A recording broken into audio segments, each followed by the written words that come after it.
Hello students, कैसे आप सभी? आई होप अच्छे होंगे। आज बात करेंगे अपन लोग बायोमोलिक्यूल्स, क्लास 12 का चैप्टर है। इंपॉर्टेंट चैप्टर है, 4 से 5 नंबर देके जाता है। ठीक है, तो आज अपन लोग बात करेंगे बायोमोलिक्यूल्स की। तो बायोमोलिक्यूल्स में क्या चीज़ खास है उसकी बात करेंगे, और जो इंपॉर्टेंट है वो हम साथ के साथ बताते चलेंगे आपको। तो आप वहाँ से इंपॉर्टेंट टिक कर लीजिएगा और उसको अच्छे से तैयार कर लीजिए, ठीक है ना। तो सबसे पहले बात करें बायोमोलिक्यूल्स की। तो बायोमोलिक्यूल क्या होता है आपके? ये आपके ऑर्गेनिक कंपाउंड है। सबसे खास बात इनकी यही है कि these are organic compounds. Biomolecule जो है आपके वो ऑर्गेनिक कंपाउंड्स होते हैं। ठीक है, जो रेस्पॉन्सिबल किसके लिए, मैं डेफिनेशन लिखे दे रहा हूँ। तो देखो डेफिनेशन लिखे दे रहा हूँ मैं। तो सबसे पहले अगर हम बात करें बायोमोलिक्यूल की डेफिनेशन की, तो बायोमोलिक्यूल्स जो होते हैं वो क्या होते हैं? बायोमोलिक्यूल्स आर नोट्स, आप यहाँ से चाहते हैं स्क्रीनशॉट ले जाए पेज बाई पेज, कोई दिक्कत नहीं है। Are the organic compound, organic compounds which form the basis of life। सारे चैप्टर्स के नोट्स ऐसे मिलेंगे आपको। दैट इज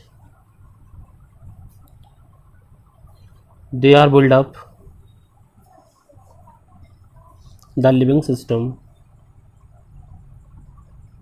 लिविंग सिस्टम जैसे आप लोग हो गए, पेड़ पौधे हो गए, ये किस में आते हैं? Living system. और उनके रेस्पॉन्सिबल है and responsible for their growth and maintenance.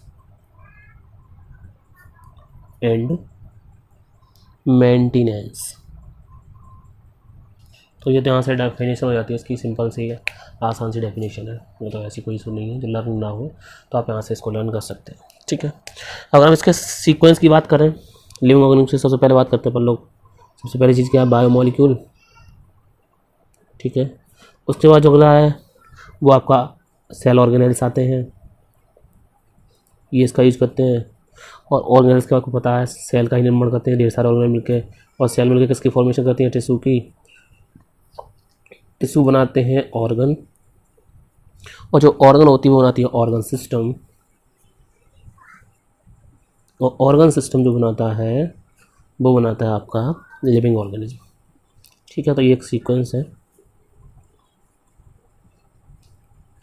ठीक है।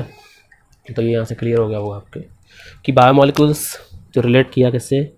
ऑर्गेनेल से। ऑर्गेनेल रिलेट किया सेल से, सेल ने टिश्यू से, टिश्यू ने ऑर्गन से, ऑर्गन सिस्टम बनाया, ऑर्गन सिस्टम में लिविंग ऑर्गेनिज्म को तैयार कर दिया, ठीक है। चलिए फिर अगली डेफिनेशन आती है, वो आती है आपकी टॉपिक कार्बोहाइड्रेट्स।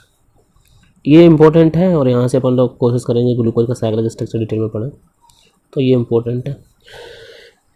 देखो कार्बोहाइड्रेट सिंपली जो है इन्हें सैकराइड्स भी कह देते हैं। सैकराइड्स का मीनिंग होता है शुगर से, ठीक है।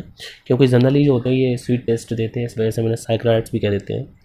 कुछ शुगर होंगे, कुछ नॉन शुगर होंगे। नॉन शुगर जो होंगे वो ऐसे कंपाउंड होंगे जो बॉटल में इनसॉल्युबल होंगे और स्वीट टेस्ट में भी ना हो। और शुगर से वही होंगे जो आपके बॉटल में भी सॉल्युबल हो और स्वीट टेस्ट दें, ठीक है। उन्हें हम क्या कहेंगे? शुगर। तो सबसे पहले अगर हम इसकी बात करें डेफिनेशन की, तो आपको पता होना चाहिए सभी ऑप्टिकली एक्टिव होते हैं।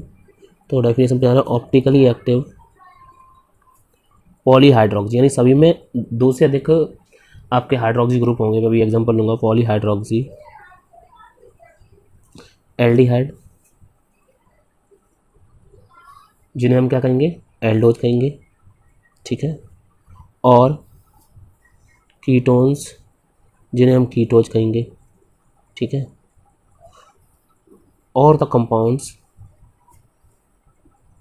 और ऐसे कंपाउंड जो हमें यही यूनिट दे दें, और the compound which produce these units on hydrolysis, यानी कि बड़े बड़े कंपाउंड होंगे जो हाइड्रोलाइसिस करने पर ही छोटी छोटी यूनिट्स देंगे हमें, ये जो ग्रुप कंटेन करके चलेंगी, तो उन्हें हम क्या कहेंगे? Are called carbohydrates. क्या कहेंगे बेटा? कार्बोहाइड्रेट्स, ठीक है। आई होप यहाँ तक समझ में आ गया होगा खूब अच्छे से। और मैंने इनको एक और नाम बताया था कि दीज आर ऑल्सो कॉल्ड सैकेराइड्स। चलिए क्लियर हो गया होगा यहाँ तक, ठीक है ना। सैकेराइड्स और कहा जाता है। तो अगर हम इनके जनरल फॉर्मूले की बात करें, शॉर्ट में अगर हम चलें, तो अगर हम जनरल फॉर्मूले की बात करें तो इनका जो जनरल फार्मूला होता है, अलग अलग बुक्स में अलग अलग है, बट मैं आपको थोड़ा डिफरेंट ही देने की कोशिश कर रहा हूँ। तो जनरल फार्मूला है इनका CX H2O का होल भाई, this is कार्बो, this is hydrate, यानी कि कार्बन के साथ जब वाटर हुआ आपका तो उसे हम क्या कहते हैं, कार्बोहाइड्रेट कहते हैं।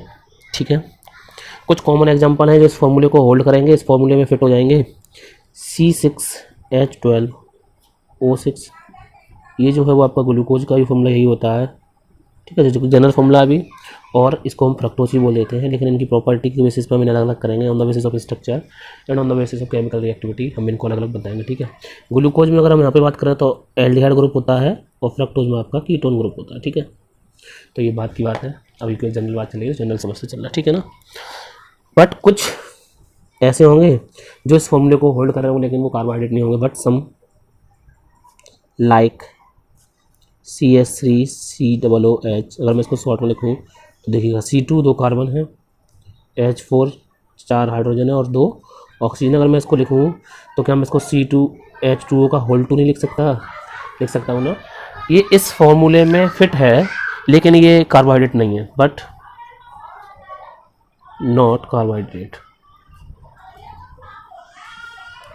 ठीक है, कुछ ऐसे होंगे जो इस फॉर्मूले में होल्ड भी ना कर रहे होंगे लेकिन कार्बोहाइड्रेट होंगे, जैसे रेमनोज। जनरल फॉर्मूले की बात करें तो C6H12O5, क्या ये किसी भी एंगल से इस फॉर्मूले में फिट हो रहा है? H2O का अगर हम होल की बात करें तो क्या H2O का होल 6 बनेगा? नहीं ना, हाइड्रोजन 12 है, ऑक्सीजन 12 है, तो C6 तो हो सकता है लेकिन ये H2O को होल कंटेन नहीं करेगा, तो इसलिए ये है तो हमारा ये भी कार्बोहाइड्रेट, बट ये फॉर्मूले को फिट नहीं कर रहा है। उसका अगला है डीऑक्सीराइबोज, जैसे DNA में पढ़ेंगे आप लोग, राइबोज, इसका फॉर्मूला होता है C5H10O4। राइबोज भी ऐसे होता है, C5H10O5 राइबोज होता है carbohydrate, but they are not fit in general formula, लेकिन ये जनरल फॉर्मूले में फिट नहीं होते, बट ये आपके कार्बोहाइड्रेट्स हैं। ठीक है ना, चलिए नेक्स्ट बात करते हैं अपन लोग, थोड़ा सा क्लासिफिकेशन भी करेंगे इसका, जहाँ से क्वेश्चन मिलने के चांसेस बहुत ज़्यादा होते हैं। चलिए इसको मैं थोड़ा साइड कर दूँ, पेज को उड़ते हैं बाद में। नेक्स्ट जो हेडिंग है वो है इसका क्लासिफिकेशन कार्बोहाइड्रेट्स का। चलिए क्लासिफिकेशन की बात करते हैं, तो हेडिंग लगा लो, क्लासिफिकेशन ऑफ कार्बोहाइड्रेट्स। ठीक है ना, क्लासिफिकेशन ऑफ कार्बोहाइड्रेट्स। अब अगर हम इसका क्लासिफिकेशन की बात करें तो on the basis of hydrolysis किया गया क्लासिफिकेशन, यानी कि जब हाइड्रोलाइसिस करेंगे तो कैसे कैसे कितने कितने यूनिट देता है उसके बेसिस पर क्लासीफाई किया गया है। ठीक है ना, तो on the basis of behaviour of hydrolysis, carbohydrates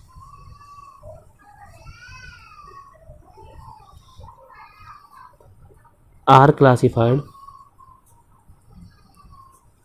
into 3 groups. ठीक है, खूब अच्छे से पढ़े होंगे, मोनोसैकेराइड्स, ओलिगोसैकेराइड और पॉलीसैकेराइड। इसमें जो पहला है ग्रुप वो है हमारा मोनोसैकेराइड। ठीक है, मोनोसैकेराइड की अगर सिंपल बात करें तो ये हाइड्रोलाइसिस नहीं होते और ये स्टेबल कंपाउंड्स होते हैं। ठीक है, इनका हाइड्रोलाइसिस आप लोग नहीं कर सकते, स्टेबल कंपाउंड्स हैं, तो मैं लिख देता हूँ, these are the simplest carbohydrates which cannot be hydrolyzed into simpler compound।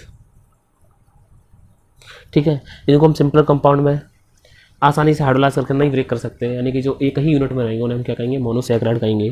अगर हम बात करें यहाँ पर लगभग तो समथिंग अबाउट 20 मोनोसैकेराइड्स नोन हैं आज तक। Monosaccharides are occurs in nature में लगभग 20 आपके मोनोसैकेराइड्स नोन हैं। नेक्स्ट अगर हम इसके एग्जांपल की बात करें तो कुछ एग्जांपल हैं आपके, फ्रक्टोज मोनोसैकेराइड में आता है आपका, ग्लूकोज मोनोसैकेराइड में आता है और आपका राइबोज एटसेट्रा डीऑक्सीराइबोज, ये सब किस में आते हैं आपके मोनोसैकेराइड्स में आते हैं। मीन्स इनका हाइड्रोलाइसिस अपन लोग नहीं कर सकते। ठीक है, समझ में आता होगा। दूसरा अगर हम बात करें नंबर 2, तो नंबर जो 2 है वो है आपका ओलिगोसैकेराइड। अब आप कहेंगे डाइसैकेराइड, तो अगर में डाइसैकेराइड, ट्राइसैकेराइड, टेट्रासैकेराइड, ये कुछ जो समथिंग अबाउट आपके 2 से लेके और 10 तक के जो मोनोसैकेराइड देंगे on the basis of hydrolysis, उसे हम कहेंगे ओलिगोसैकेराइड। क्या कहेंगे? ओलिगोसैकेराइड्स, यानी कि इनमें 2 से लेके 10 तक की मोनोसैकेराइड यूनिट होती हैं, जिनका बार बार हाइड्रोलाइसिस किया जाता है। तो 10 सिंपलर मोनोसैकेराइड दें, उसे हम क्या कहेंगे? ओलिगोसैकेराइड कहेंगे। तो डेफिनेशन की बात करें अगर हम सिंपली, तो हम बोल सकते हैं carbohydrates which give 2 to 10 monosaccharide unit on hydrolysis are called oligosaccharide. Oligosaccharide, ठीक है। अगर हम बात करें इनकी, तो ये कहलाते हैं हमारे, इनमें कौन कौन से आते हैं? डाइसैकेराइड, ट्राइसैकेराइड, टेट्रासैकेराइड, ये सब किस में आते हैं आपके? ये सब आ जाते हैं आपके ओलिगोसैकेराइड में। ठीक है, तो ये on the basis of monosaccharides unit जो कि प्रोवाइड की जाएंगी हाइड्रोलाइसिस के द्वारा, ये डाई, ट्राई, टेट्रा एटसेट्रा, ये सारे आपके सैकेराइड्स देते हैं। इनमें से कुछ को मैं एक्सप्लेन कर दे रहा हूँ। ठीक है ना, उसी के बेसिस पर आप डेफिनेशन बना लेंगे। तो इसमें नंबर ए लगा लेते हैं। तो नंबर ए की अगर हम बात करें, तो नंबर ए में लिख लीजिए आप डाइसैकेराइड, डाइसैकेराइड्स। तो डाइसैकेराइड्स क्या होंगे? जो हाइड्रोलाइसिस करने पर 2 यूनिट देंगे किसकी? मोनोसैकेराइड की। उसे हम लोग क्या कहेंगे? डाइसैकेराइड। तो मैं शॉर्ट में लिख दे रहा हूँ, carbohydrates which on hydrolysis give 2 same, हो सकता है सेम ने और हो सकता है डिफरेंट में, 2 सेम और डिफरेंट मोनोसैकेराइड्स। ठीक है, मोनोसैकेराइड्स ही क्या कहलाएंगे? हमारे डाइसैकेराइड कहलाएंगे। अगर हम एग्जांपल की बात करें, तो C12H22O11 नाम है सुक्रोज, माल्टोज या लैक्टोज, तीनों का ही फॉर्मूला सेम रहता है, बस इनके सोर्सेस अलग अलग है। ठीक है, तो ये भी चीज़ समझ में आ गई होगी। नेक्स्ट बात करते हैं ट्राइसैकेराइड्स की, फिर चलेंगे पॉलीसैकेराइड पर। ठीक है, सारे एक्सप्लेनेशन नहीं लेंगे, कुछ एक्सप्लेनेशन ले लो जिससे काम चल जाए, बाकी डेफिनेशन आप लोग बना लेंगे 1-2 डेफिनेशन से ही। ठीक है ना, चलिए नेक्स्ट जो है टॉपिक, वो नंबर बी देखते हैं क्या है। तो नंबर बी मैंने अभी आपको बताया ट्राइसैकेराइड। क्या है? ट्राइसैकेराइड्स। तो ये क्या है? ये ऐसी आपके सैकेराइड्स हैं, कार्बोहाइड्रेट्स हैं, इनका हाइड्रोलाइसिस जब किया जाएगा तो ये 3 मोनोसैकेराइड यूनिट देंगे, यानी 3 मॉलिक्यूल्स देंगे मोनोसैकेराइड्स के, जो कि सेम भी हो सकते हैं और डिफरेंट भी हो सकते हैं। ठीक है ना, चलिए समझिए ज़रा। तो डायरेक्ट लिख दे रहा हूँ, carbohydrates which on hydrolysis give 3 molecules of the same or different monosaccharides। ठीक है, सेम भी हो सकते हैं, डिफरेंट भी हो सकते हैं मोनोसैकेराइड, लेकिन होंगे कितने? 3। तो उसे हम क्या कहेंगे? उसे हम कहेंगे ट्राइसैकेराइड। देखिए आपको कुछ जादू दिखाते हैं, जैसे अभी हमने सुक्रोज पढ़ा था C12H22O11, इसमें अगर हम वाटर ऐड करें तो यहाँ से बनते हैं 2 मॉलिक्यूल C6H12O6, जो कि मोनोसैकेराइड हैं आपके। ऐसे ही अगर मुझे नेक्स्ट नंबर चाहिए, तो देखिए क्या कार्बन कितने जोड़ूंगा इसमें? अगर मैं यही वाले 3 चाहिए सेम, तो कार्बन जोड़ूंगा 6, तो होगा C18, 12 में 6 ऐड किया तो 18H। देखिए यहाँ से वाटर भी आप जोड़ेंगे, जब आप वाटर जोड़ेंगे तो आपको टोटल कितने मिलेंगे? 12 3 जा 36, 24 आपके पास है यहाँ से, तो आपको कितना और चाहिए आपको 12 और चाहिए ना। तो अगर हम यहाँ से बात करें तो यहाँ से हम कर दे रहे हैं इसको 32। कैसे, 10 मैंने यहाँ से बढ़ा दिया, 2 यहाँ से मिल जाएंगे, 12 हो जाएंगे, ठीक है ना। 12 से 22 था, 32 कर दिया, 12 यहाँ से मिलेगा, टोटल 34, और हमें 34 ही चाहिए। और ओ यहाँ से अगर देखा जाए तो यहाँ से 5 जोड़ी, क्योंकि एक बॉर्डर से मिल जाएगा 15, और यहाँ से हो जाएगा आपका 16, ठीक है। बात समझ में आ गई। इसके अगर हम नाम की बात, यहाँ पर एग्जाम्पल लिख दे रहा हूँ ट्राइसैकेराइड का C18H32O16। तो यहाँ पर 2 टाइम्स हाइड्रोलाइसिस किया जाएगा, कितने टाइम्स किया जाएगा, 2 टाइम्स हाइड्रोलाइसिस किया जाएगा। तो अगर मैं यहाँ से बात करूँ तो पहली बार मिलेगा C12H22O11 प्लस C6H12O6, काउंटिंग कर लीजिए आप लोग, 16 और एक ऑक्सीजन 17, 11 और 17 यहाँ से, देर आर 18 कार्बन, 12 और 6 18, देर आर 32 और 2 34 हाइड्रोजन। तो अगर हम बात करें यहाँ से 22 रहा, 12 रहा, 34। अब इसका मैं फिर से हाइड्रोलाइसिस कर दूँ, तो बड़ा समझने की कोशिश कीजिएगा, मैथमेटिक्स ही है सिंपल। अगर इसका मैं फिर से हाइड्रोलाइसिस कर दूँ तो टूटेगा C6H12O6 प्लस C6H12O6। तो क्या क्या आपको 1 2 3 यूनिट नहीं मिलती हैं, आपको 3 यूनिट मिलती हैं। तो अगर हम इसके नाम की बात करें तो ये आपका रेफिनोज, तो इसका नाम हो गया आपका रेफिनोज। आसान है, ज़रा भी टफ नहीं है ये चीज़, काफ़ी आसान है। ये पेज बार बार उड़ जाते हैं जो हटाए गए हैं, अभी इनको ज़रा सेट करो। रेफिनोज इसका जो एग्जांपल है वो रेफिनोज हो जाता है आपका, ठीक है ना। चलिए नेक्स्ट अगर हम बात करें तो यहाँ से अगर हम बात करें नेक्स्ट की, तो वो आपका कहलाएगा पॉलीसैकेराइड, ठीक है। चलिए नेक्स्ट जो नंबर 3 है वो है अपना पॉलीसैकेराइड, ठीक है भाई। अगर हम यहाँ से सिंपल डेफिनेशन पे जाएं पॉलीसैकेराइड की पे, तो अगर मैं बोलूँ हाइड्रोलाइसिस करने पर जो ढेर सारे means number of monosaccharide unit थे, तो उसे हम क्या कहेंगे, पॉलीसैकेराइड। देखो मैं स्लो इसलिए चल रहा हूँ क्योंकि ये चैप्टर्स ऐसे हैं, बड़े प्यारे हैं पढ़ने में, 5 से 4 नंबर फ्री के मिलने वाले हैं यहाँ से। लेकिन बच्चा थोड़ा ये सोचता है कॉम्प्लिकेटेड है, लैंग्वेज टफ है, ऐसा कुछ नहीं है, लैंग्वेज आसान है। मैं सारे नोट्स आपको हैंड रिटन दे रहा हूँ, परेशान होना नहीं है। हाँ मैं बीच बीच में एब्सेंट इसलिए हो जाता हूँ कि थोड़ा दिक्कत है, बीमार से हो जाते हैं बीच बीच में, तो इसलिए जाना पड़ता है, वीडियो नहीं बना पाते, सॉरी उसके लिए। बट मैं कोशिश यही करता हूँ कि आप लोगों को टाइम पे वीडियो देता रहूँ, ठीक है। बस आप लोगों की ड्यूटी है वीडियो को अच्छे से देखिए, पेज के स्क्रीनशॉट ले लीजिएगा, इन पेज को पढ़िएगा, जिससे आप लोगों को बढ़िया बेटर मार्क्स आ सके, अपने दोस्तों को दे दो, ठीक है ना। चलिए देखिएगा, अगर डेफिनेशन की बात करें बेटा, तो ये डेफिनेशन बनती है कार्बोहाइड्रेट्स विच आर पॉलीमेरिक, यानी कि पॉलीमर किसको कहते हैं, यानी कि ढेर सारे मोनोमर से मिलके बने होते हैं, उसे हम कहते हैं पॉलीमर। एक कॉम्प्लेक्स मॉलिक्यूल है, इस साल नहीं है, 2021 के बच्चों के लिए नहीं है, लेकिन जो 2022 में पे एग्जाम देंगे, अगर कोरोना ऐसे रहता है, अगर उनका सिलेबस शेड्यूल होता है तो बात की बात है, वरना ये चैप्टर आएगा, ठीक है ना। क्लास 12 में पॉलीमर डिटेल में है। And can be hydrolyse to give a large number of monosaccharides unit, ठीक है। जो ढेर सारी मोनोसैकेराइड यूनिट देगा उसे हम क्या कहेंगे, पॉलीसैकेराइड। एग्जांपल में कुछ अच्छे से एग्जांपल ले लेते हैं। सेलुलोज, फॉर्मूला ये रहेगा C6H10O5 का होल है, ये एन इंडिकेट कर रहा है इसकी polymeric form. Starch, formula same रहने वाला है C6H10O5 का होल है।